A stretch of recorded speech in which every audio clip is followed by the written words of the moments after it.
வத்திகான்ல இருக்கிற ஆலயத்துல வந்து வெள்ளை கலர்ல புகை மேல பிரம்மாண்டமா எரிஞ்சா வந்து பாப்பரசர் தெரிவு செய்யப்பட்டுட்டார் என்று அர்த்தமா. அதே மாதிரி கருப்பு கலர்ல எரிஞ்சா வந்து அவர் வந்து தெரிவு செய்யப்படலை என்று சொல்லி அர்த்தமா. இந்த பாப்பரசர் வந்து இயேசுநாதருடைய நேரடி வாரிசாக இருப்பார் என்று சொல்லி அவங்க வந்து நம்புறாங்க.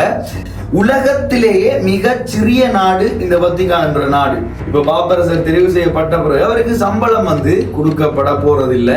இந்த பாப்பரசர்களுடைய இறுதி சடங்கு வந்து மிக பிரம்மாண்டமா வந்து நடக்குமா. கடந்த 100 வருடங்கள்ல வந்து வத்திகானுக்கு வெளியில அடக்கம் செய்யப்பட போற முதலாவது பாப்பரசர் போப் பிரான்சிஸ் அவர்கள் தான். அதாவது கத்தோலிக்கராக இருக்கிற எந்த ஒரு ஆணும், ஞானஸ்தானம் பெற்ற கத்தோலிக்கராக இருக்கிற எந்த ஒரு ஆணும் வந்து பாப்பரசர் பதவிக்காக நியமிக்கப்படலாம். ஆனால் இந்த கார்டினல்கள் மாத்திரம்தான் அவரை பதவி அமர்த்துவாங்க.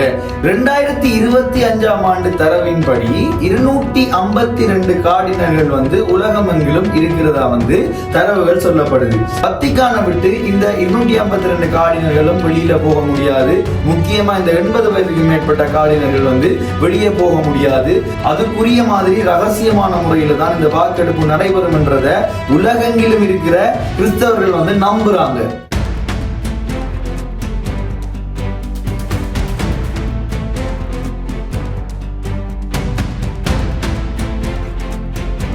ஹலோ மக்களே, வெல்கம் டு யூதி vlogs. இன்னொரு புது வீடியோவில் உங்களை எல்லாருமே வந்து மீட் பண்றதுல நிறையவே சந்தோஷம். இன்றைக்கு வீடியோவும் கொஞ்சம் சுவாரஸ்யமான வீடியோவா வந்து இருக்க போகுது.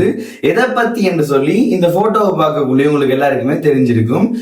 ஏப்ரல் மாதம் 21ஆம் தேதி வந்து நம்மளை விட்டு நம்மளோட போப் பிரான்சிஸ் அவர்கள் இந்த உலக விட்டு பிரிஞ்சு போயிருந்தார். சோ போப் பிரான்சிஸை பத்தி தனியா ஒரு வீடியோ செய்யலாம். நிறைய விஷயங்கள் தியாகம் பண்ண ஒருத்தர், நிறைய அந்த பாப்பரசர் முறையில் நிறைய மாற்றங்களை கொண்டு வந்த ஒருத்தர், இப்படி எக்கச்சக்கமான விஷயங்கள் அவரை பத்தி இருக்குது. அவரை பத்தி பாக்குறேன்னு சொன்னா நிறைய விஷயங்கள் பார்க்கலாம். சோ அவர் சம்பந்தமான வீடியோ வேணும் என்று சொன்னா கீழே ஒரு கமெண்டா போட்டு விட்டுருங்க. நம்மளோட சேனலை சப்ஸ்கிரைப் பண்ணி வச்சுட்டு ஒரு கமெண்டா போட்டு விடுங்க, போப் பிரான்சிஸ் என்று சொல்லி. அவரை பத்தி நான் ஒரு வீடியோ வந்து போடுறேன். அப்ப இன்றைக்கு என்னத்தை பத்தி நான் நீ கதைக்க போறான்னு கேட்டீங்கன்னு சொன்னா, இப்ப உங்களுக்கு எல்லாருக்குமே டவுட் வந்திருக்கு, என்னடா அவரோட போட்டோவை போட்டு வச்சுட்டு வேற என்னத்தை பத்தி கதைக்க போறியான்னு. இல்ல, நான் இந்த பாப்பரசர்களை பத்தி, இந்த பாப்பரசர்களை தேர்வு செய்யற முறையை பத்தி ஒரு ஆர்டிக்கல் ஒன்று வாசிச்சேன். அப்ப வாசிச்சுட்டு போகல நிறையவே சுவாரஸ்யமா வந்து அந்த ஆர்டிக்கல் இருந்தது. அட, இப்படி எல்லாம் செலக்ட் பண்ணுவாங்களா, அதை செலக்ட் பண்றதுக்கு இவ்வளவு முறை இருக்கா. இப்ப உதாரணத்துக்கு சொல்ல போனா, வத்திகான்ல இருக்கிற ஆலயத்துல வந்து வெள்ளை கலர்ல புகை மேல பிரம்மாண்டமா எரிஞ்சா வந்து பாப்பரசர் தெரிவு செய்யப்பட்டுட்டார் என்று அர்த்தமா. அதே மாதிரி கருப்பு கலர்ல எரிஞ்சா வந்து அவர் வந்து தெரிவு செய்யப்படலை என்று சொல்லி அர்த்தமா. இப்படி இதுவே ஒரு வித்தியாசமான ஒரு முறையா வந்து இருந்தது.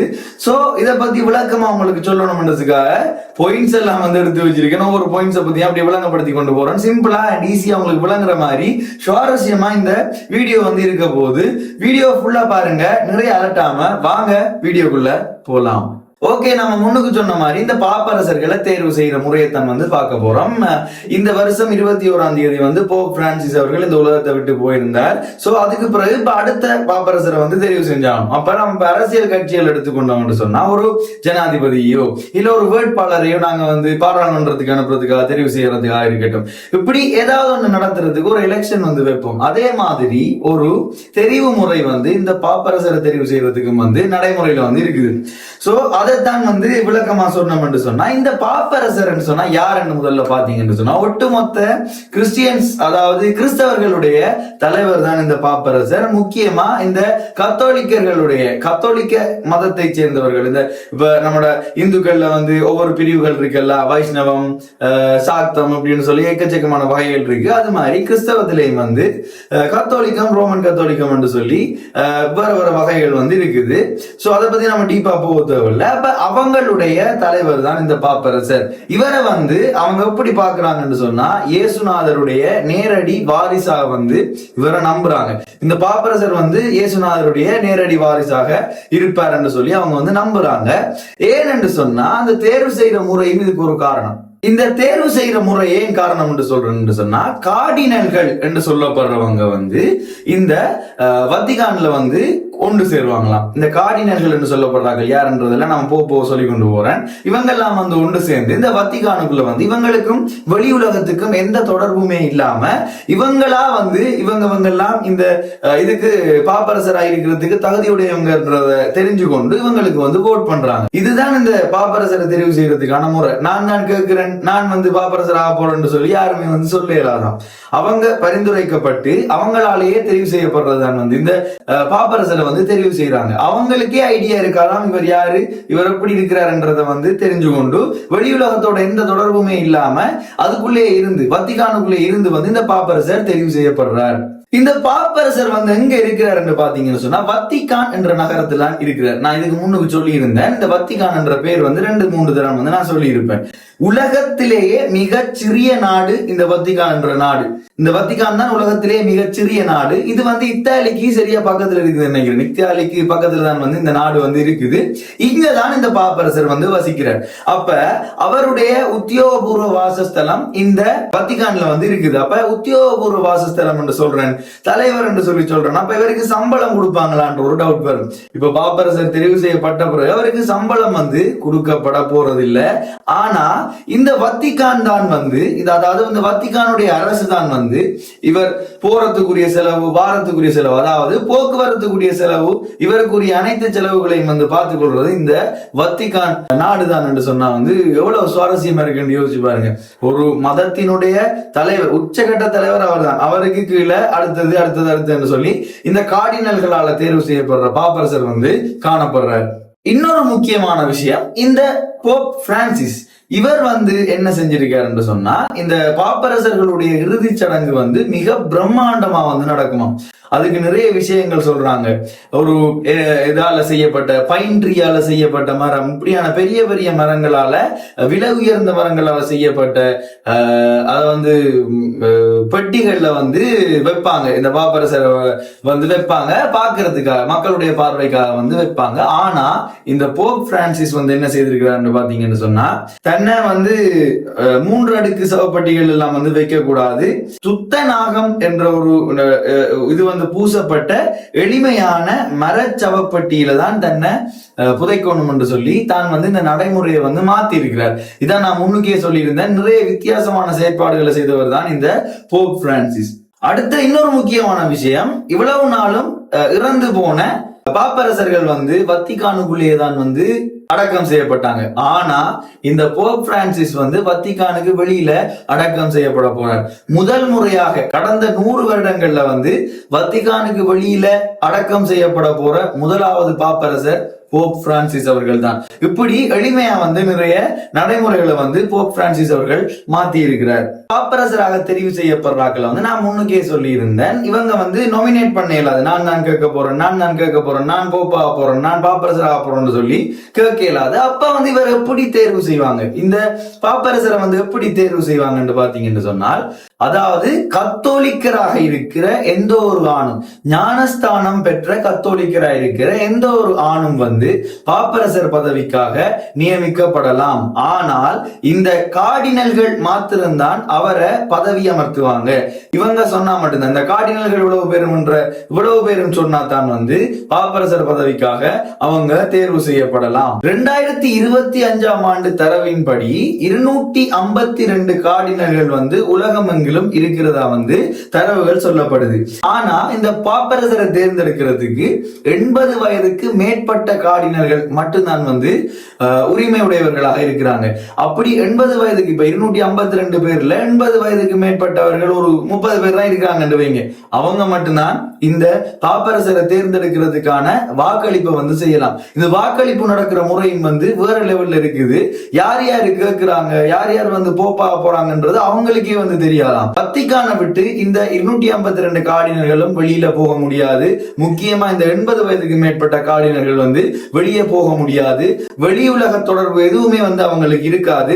அவங்க வத்திக்கானுக்குள்ளதான் இருக்க வேணும். அங்க இருந்து டிவி பார்க்க இயலாது, ரேடியோ கேட்க இயலாது, நியூஸ் பேப்பர் வாசிக்க இயலாது, எந்த விதமான வெளியுலக தொடர்புமே வந்து இருக்கக்கூடாது. ஏனென்று சொன்னா அவங்க வந்து நம்புறாங்க, இந்த பாப்பரசர் தேர்ந்தெடுக்கப்படுகிறது வந்து இயேசுநாதரினுடைய நேரடி கிருபையால் என்று சொல்லி, அதாவது அந்த பரிசுத்த ஆவி என்று சொல்லி சொல்றாங்க. அப்படி ஒரு விஷயமும் வந்து இந்த கிறிஸ்தவ மதத்துல வந்து இருக்குது. அவங்க சொல்றதின்படி இயேசுநாதருடைய நேரடியா வந்து அவர் தான் இவங்களுக்கு சொல்லி செலக்ட் பண்றதா வந்து இந்த பாப்பரசரை செலக்ட் பண்றதா வந்து நம்புறாங்க. அதால வந்து வெளியுலக தொடர்பு எதுவுமே இல்லாம தான் இந்த பாப்பரசர் வந்து தேர்ந்தெடுக்கப்படுகிறார். எந்த அளவுக்கு ஒரு கட்டுப்பாடா இந்த பாப்பரசர் தேர்வு வந்து நடைபெறுதுன்றத இந்த ஒரு சின்ன பாயிண்ட்லயே உங்களுக்கு விளங்கி இருக்கும் என்று சொல்லி நினைக்கிறேன். இந்த முறை வந்து 800 வருஷமா பின்பற்றப்பட்டு கொண்டு வந்து கொண்டிருக்கு. அதாவது இந்த கார்டினல்களை கொண்டு வந்து வத்திக்கானுக்குள்ள நிப்பாட்டி வச்சு இந்த பாப்பரசரை தேர்வு செய்யற முறை வந்து 800 வருடங்களாக தொடர்ந்து பயன்பாட்டில் இருந்து வருது என்று சொன்னா எவ்வளவு ஆச்சரியம் என்று பாருங்க. அதே முறை பயன்படுத்தப்பட்டு கொண்டு வந்து கொண்டிருக்கு. இன்றைக்கு வரைக்கும் 2025ஆம் ஆண்டு வரைக்கும் பயன்பாட்டில் இருந்து வந்து கொண்டிருக்கு.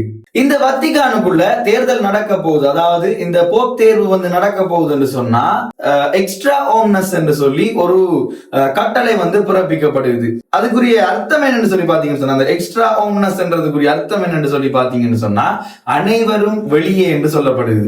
அதாவது இனி வந்து வெளியில மத்தாக்கள் எல்லாம் வெளியில போக வேணும், அந்த கார்டினல்கள் அவ்வளவு பேரும் வத்திக்கானுக்குள்ளேயே இருக்க வேணும் என்றதுதான் அந்த கட்டளையினுடைய விளக்கம். இதை வந்து விளக்கமா வாசிக்கிறேன்னு கேட்டுக்கொள்ளுங்க. இந்த வாக்கெடுப்பில் வந்து 2வது நாளில் இருந்து ஆரம்பிக்கிறது. முதல் நாள் வந்து யார் யாரு இவங்களுக்காக யார் யாருக்கு வந்து வாக்கு செய்யலாம்ன்றது வந்து அவங்களுக்கு விளங்கப்படுத்தப்படும். அதுக்கு பிறகு வந்து இந்த வாக்கு போடுற முறை வந்து நடைபெறும். அவங்க 2வது நாள்ல இருந்து ஒரு சீட்டுல வந்து இந்த அந்த இப்ப போப்பா தெரிவு செய்யப்பட போறவர பேரை வந்து எழுதிட்டு அவங்க வந்து போட வேணும். 2வது நாள்ல இருந்து தான் வந்து இந்த முறை வந்து ஆரம்பிக்கப்படுது. சரியா சொல்ல போனா இன் சமம் போனிட்டிஃபிசியம், நான் சரியா ஸ்பெல் பண்றேன்னு தெரியல, அப்படிதான் போடப்பட்டிருக்குது. இதுக்குரிய விளக்கம் என்னன்னு சொன்னா வந்து இது வந்து லத்தீன் மொழி சொல்லலாம். இதுக்குரிய சரியான விளக்கம் என்னன்னு சொன்னா, நான் போப் உச்ச தலைவரை தேர்ந்தெடுக்கிறேன், உச்சகட்ட தலைவரை வந்து தேர்ந்தெடுக்கிறேன் என்று சொல்றதுதான் இதுக்கான வந்து விளக்கமாம். அப்படி வந்து எழுதிட்டு வந்து அந்த போப்பினுடைய பேரை, அடுத்ததா தெரிவு செய்யப்பட போற போப்பினுடைய பேரை வந்து அந்த சீட்ல வந்து எழுதுவாங்க. 2ஆம் நாள் முடிவிலையும் வந்து சரியான தீர்வு வெட்டப்படாத இப்ப 2 நாள் வந்து ஓட் பண்ணியாச்சு, முதல் நாள் விளங்கப்படுத்தியாச்சு, 2வது நாள் வந்து ஓட் பண்ணியாச்சு, 2வது நாளும் சரியான முடிவு எடுக்கப்படல என்று சொல்லி அவங்க நினைச்சால் வந்து 3வது நாள் ஒரு ஓட்டிங் வந்து செய்ய மாட்டாங்களாம். அந்த 3வது நாள் ஃபுல்லா வந்து இயேசு கிறிஸ்துவ நினைச்சு கொண்டு தியானம் பண்ணி கொண்டிருப்பாங்களாம், அதாவது அவரை வந்து வணங்கி கொண்டிருப்பாங்களாம். அந்த நாள் ஃபுல்லா வந்து எந்த விதமான ஒரு வெளித்தொடர்பும் இருக்காது, எந்த விதமான ஒரு ஓட்டிங் சிஸ்டமும் வந்து இருக்காது. அன்றைக்கு ஃபுல்லா வந்து இறை வழிபாடு மட்டும்தான் நடைபெறும். மீண்டும் 4வது நாள் இந்த ஓட்டிங் வந்து திரும்ப ஆரம்பிக்குது. ஒரு போப் வந்து தேர்வு செய்யப்படணுமாண்டா வந்து இந்த 282 பேர் கணக்கு சொன்னதானே, அதுல 80 வயதுக்கு மேற்பட்டார்கள் மட்டும் போட்டால் வந்து 3/2 பங்கு கூடுதலான வாக்குகளை பெற்றால் மட்டும்தான் இந்த பாப்பரசரா வந்து ஆக முடியும். அதாவது இந்த கத்தோலிக்க திருச்சபையினுடைய உச்சகட்ட தலைவரா வந்து ஆக முடியும். இதுல இன்னும் ஒரு முக்கியமான விஷயத்தை வந்து நான் வாசிச்சேன். இந்த இத்தனை நாள் வந்து கார்டினல்கள் வெளியுலக தொடர்பு இல்லாம இருப்பாங்கன்னு சொல்லி இருந்தேன். அப்ப அவங்களுக்கு தேவையான சாப்பாடு, அவங்களுக்குரிய சேவைகளை செய்யறது யாருன்னு பாத்தீங்கன்னு சொன்னா, அவங்க இருக்கிற அந்த அறைகளுக்குள்ள, வத்திக்கானுக்குள்ள அவங்க இருக்கிற அந்த அறைகளுக்குள்ள வந்து அவங்களுடைய வைத்தியர், அடுத்தது தாதியர், அடுத்தது அவங்களுடைய பாவ மன்னிப்பை வழங்குற அந்த பாதிரியார்கள், அவங்கள தவிர வேற யாருமே வந்து போக முடியாது. அப்ப இவங்களுக்குள்ள இந்த தகவல்கள் பரிமாறப்படாதான்னு கேட்டீங்கன்னு சொன்னா 100% இருக்காதுன்னு சொல்லி சொல்றாங்க. அதுக்குரிய மாதிரி ரகசியமான முறையில தான் இந்த வாக்கெடுப்பு நடைபெறும் என்றத உலகெங்கிலும் இருக்கிற கிறிஸ்தவர்கள் வந்து நம்புறாங்க. ஓகே, இப்படியே இந்த வாக்கெடுப்பு வந்து தொடர்ந்து நடைபெற்று கொண்டிருக்கு தானே. அப்ப 2 நாளுக்கு ஒரு முறை வந்து நான் சொன்ன கணக்கின்படி முதல் நாள் விளக்கம், 2வது நாள் தேர்வு, 3வது நாள் இறை வழிபாடு என்று சொல்லி இருந்தேன். அப்ப இந்த 2 நாள்ல தெரிவு செய்யப்படாவிடத்து அடுத்த நாள் போகும் தானே. அப்ப 2 நாளைக்கு ஒருக்கா வந்து இந்த பேப்பர்ல எழுதப்பட்ட பேர்கள் வந்து போட்டு எரிக்கப்படுமா. ஒரு பெரிய நான் போட்டோ கிடைச்சதுன்னு சொன்னா வந்து போட்டு விடுறேன், ஒரு பெரிய குழாயினூடாக அந்த புகை வந்து வெளியில போகுது, கீழே போட்டு வந்து எரிக்கிறாங்க. அப்பதான் நான் முன்னுக்கு சொன்ன அந்த நடைமுறை பயன்படுத்தப்படுது. வெள்ளை நிறத்துல புகை வெளியில போனா பாப்பரசர் தெரிவு செய்யப்பட்டு விட்டார் என்று வத்திக்கான் முழுவதும் இருக்கிற மக்கள் அறிந்து விடுவார்கள். அதுக்கு பிறகு கருப்பு கலர்ல புகை வெளியில போகும்டா வந்து இன்னுமே பாப்பரசர் தெரிவு தெரிவு செய்யப்படவில்லை என்ற விஷயத்தை வத்திக்கானுக்குள்ள இருக்கிற மக்கள் அறியக்கூடிய மாதிரியாக இருக்குது. இது வந்து ஆச்சரியமா இருந்தது. அடே இந்த காலத்துல இப்ப நம்ம டிவில வந்து போடுவோம், பாப்பரசர் தெரிவு செய்யப்பட்டு விட்டார். இத வந்து இன்னுமே பாரம்பரிய முறையை பயன்படுத்தி வழியில சொல்லி கொண்டிருக்காங்கன்னு சொன்னா எந்த அளவுக்கு அந்த தேர்வு முறையை வந்து பேண்றாங்கன்றத யோசிச்சு பாருங்க. ஓகே, இப்ப வந்து அடுத்த போப்பை வந்து தெரிவு செஞ்சாச்சு. இப்படியே இந்த உலக தொடர்புகள் எதுவுமே இல்லாம தாங்களே சுயமாக முடிவெடுத்து ஒரு கார்டினலோட இன்னொரு ஆள் பேசக்கூட மாட்டாங்களா, இதை பத்தி கதைக்க கூட மாட்டாங்களாம் சொல்லப்படுது. அப்படி வந்து இந்த போப் தேர்வு செய்யப்பட்டதுக்கு பிறகு தேர்வு செய்யப்பட்ட அந்த பாப்பரசரிடம் வந்து போய் சொல்லுவாங்க, நீங்கள் தான் வந்து பாப்பரசராக தெரிவு செய்யப்பட்டிருக்கிறீர்கள் என்று சொன்ன பிறகு அவர் இந்த பாப்பரசராக உலகம் எங்கும் அறியப்பட போற அந்த பேரை வந்து அவர் தெரிவு செய்ய வேணும். இப்ப நாம சொன்னோம் போப் பிரான்சிஸ் என்று சொல்லி, இவருக்கான அந்த பேர் வந்து பாப்பரசர் பிரான்சிஸ் என்றது. இது மாதிரி அடுத்ததா தெரிவு செய்யப்படுறவர் வந்து இந்த பேர்ல தான் உலகம் எங்கும் அறியப்பட வேண்டும் என்று சொல்லி அந்த பேரை வந்து அவர் தேர்வு செய்வார். அதுக்கு பிறகு இந்த பாப்பரசருக்கான பிரத்யேகமான ஆடைகள் வந்து அணிவிக்கப்படும். அதான் வந்து அவங்க நம்மளோட முடி சூட்டுறதுன்னு சொல்லுவாங்க, பழங்காலத்துல மன்னரை முடி சூட்டுறது மாதிரி இந்த பாப்பரசரை தேர்வு செய்து அவருக்கான அந்த ஆடைகள் எல்லாம் வந்து வழங்கப்படும். இதுல பாத்தீங்கன்னு சொன்னாலே தெரியும், இவர் போட்டிருக்கிற உடுப்பை இது மாதிரி ஒரு அந்த சிவப்பு கலர் கோட் இருக்கும், அதுக்கு மேல வித்தியாசமான ஒரு அமைப்புல அவங்களோட உடை இருக்கும். இந்த உடை வந்து அணிவிக்கப்பட்டு அவர் உத்தியோகபூர்வமாக பாப்பரசராக அறிவிக்கப்படுவார். இதுக்கு பிறகு இவர் அறிவிக்கப்பட்டதுக்கு பிறகு இவரை தெரிவு செய்த இந்த கார்டினல்கள் 282 பேரும் இவர்கிட்ட போய் இவருக்கு கீழே நாங்க இனிமேல் வந்து இருப்போம், இவருக்கு அடுத்தபடியா வந்து நாங்க இருப்போம் என்று சொல்லி உத்தியோகபூர்வமா வந்து அவரை வந்து பதவி பிரமாணம் செய்து கொள்வாங்க. இதுக்கு பிறகு வந்து இவங்க அவ்வளவு பேரும் பதவி பிரமாணம் செய்து கொள்வாங்க. இப்ப நான் சொன்ன இந்த 282 கார்டினல்களும் எப்படி தெரிவு செய்யப்பட்டிருப்பாங்க என்ற ஒரு மைண்ட் செட் இருக்கு தானே, அவங்க வந்து பரம்பரையா இருப்பாங்களா என்று சொல்லி நீங்க யோசிச்சிருக்கலாம்.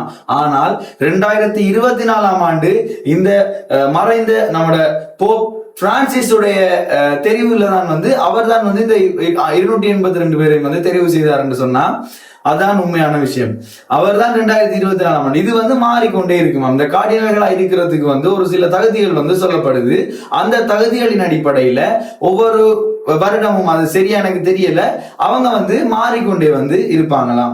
இந்த முறை வந்து 282 பேர் தான் வந்து இந்த பாப்பரசரை வந்து தெரிவு செய்ய போறாங்க. தெரிவு எல்லாம் முடிஞ்சதுக்கு பிறகு இத்தனை பேர் தான் வந்து உங்களை தெரிவு செய்தாங்க, உங்களோட பேரை வந்து சொன்னாங்கன்றது வந்து அந்த தெரிவு செய்யப்பட்ட பாப்பரசரிடம் போய் சொல்லப்படும். அதுக்கு பிறகு அந்த வாக்கு அவ்வளவுமே வந்து ஒரு பெட்டியில் அடைக்கப்பட்டு சீல் பண்ணப்பட்டு அந்த புதிதாக தெரிவு செய்யப்பட்ட பாப்பரசர் முத்திரையோட சீல் செய்யப்பட்டு ஒரு பெட்டிக்குள்ள வைக்கப்படுமா. அத அவர் நினைச்சா மட்டும்தான் ஓபன் பண்ணி பார்க்க முடியும், மத்த யாராலையுமே வந்து அதை ஓபன் பண்ணி பார்க்க முடியாது. அதுக்கு பிறகு அடுத்த பாப்பரசர் மாறும் வரைக்கும் அவர் நினைச்சா மட்டும்தான் அந்த வாக்குகளை வந்து பார்க்க முடியும், வேற யாராலையுமே வந்து பார்க்க முடியாதுன்றது நிறையவே சுவாரஸ்யமா இருந்தது.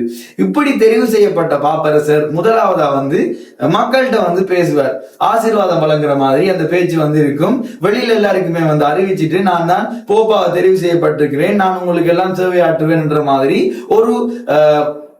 ஒரு ஸ்பீச் வந்து இருக்குமா. அதோட வந்து இந்த பாப்பரசர் தேர்வு முடிய போகுது. இந்த டைம்ல வந்து நிறைய செய்திகளை நாங்க Facebookல எல்லாம் பாக்குறோம். அப்படி ஒரு செய்தி தான் வந்து நான் பார்த்தேன். இலங்கையினுடைய மல்கம் ரஞ்சித் தாண்டகை என்று சொல்ற இலங்கைக்குரிய ஒரு மத தலைவர் வந்து, அதாவது கிறிஸ்தவ மத தலைவர் வந்து இந்த பாப்பரசர் தேர்வுக்கு வந்து தெரிவாயிருக்கிறார் சொல்லி, இதுல எந்த அளவுக்கு உண்மை தன்மை இருக்குன்றது தெரியாது. செலக்ஷன் முடிஞ்சதுக்கு பிறகு பாப்போம் யாரு இந்த பாப்பரசரை வந்து தெரிவு செய்யப்பட போறாங்கன்னு சொல்லி. அப்படி தெரிவு செய்யப்பட்ட பிறகு அந்த பாப்பரசரை பத்தின விளக்கங்கள் எல்லாமே வந்து தரத்துக்கு நான் வந்து ரெடியா இருக்கேன். அடுத்த வீடியோ உள்ள உங்களுக்கு எல்லாரையுமே வந்து நான் சந்திக்கிறேன். இந்த வீடியோ உங்களுக்கு எல்லாருக்குமே பிடிச்சிருக்குன்னு நினைக்கிறேன். அடுத்த வீடியோல உங்களை எல்லாரையுமே வந்து சந்திக்கிறேன். அது வரைக்கும் பாய் பாய்.